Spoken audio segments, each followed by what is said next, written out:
The artists are varied and many. We have, of course, Cameron Cowan is one of the great ones. That's son of Ken, son of Hugh, son of John, and he's somebody very talented, obviously, in the art that he did with oils and with watercolors.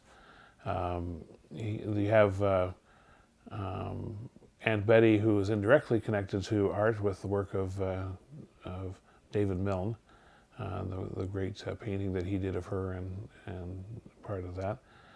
You have a large number of the family involved in music, so that there were different people that were either musical or loved music as part of it.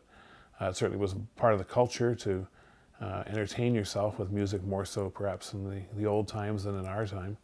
So knowing how to play and participating in that certainly was a feature of quite a number of the family members.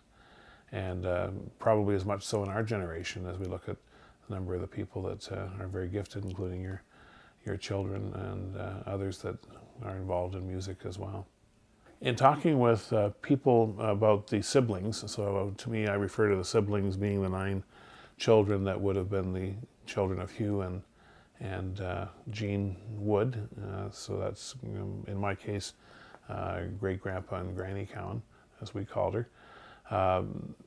As you looked at those siblings, and as I've talked to different people, including what we heard today as we met with Aunt Frances and with Peggy, they all had a great sense of accomplishment in different areas and different fields.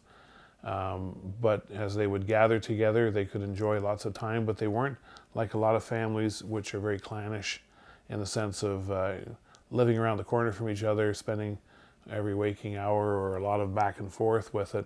It seemed to be much more of a pattern of, as they were able to, they got together, they enjoyed the times they were together, but they weren't together frequently, in the sense of you see some families where they spend a lot of time regularly together. These seem to be more occasional visits. And another consistent piece of that is that most of them never talked about themselves. And so one of the challenges of doing some research on some of these characters is that you don't have a lot of things that they spent time disclosing about themselves. You usually heard about it through other members of the family, as opposed to they themselves talking about it. And that could be a generational thing as much as anything, but that seemed to be characteristic of them.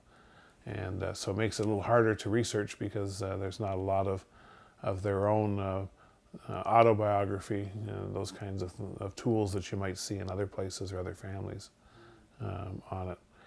But they all seem to be very accomplished in their life in different ways, and each of them coming very strongly with the kind of impact that they had in their world, and very successful in not only the endeavors they had, but a good sense of self-confidence.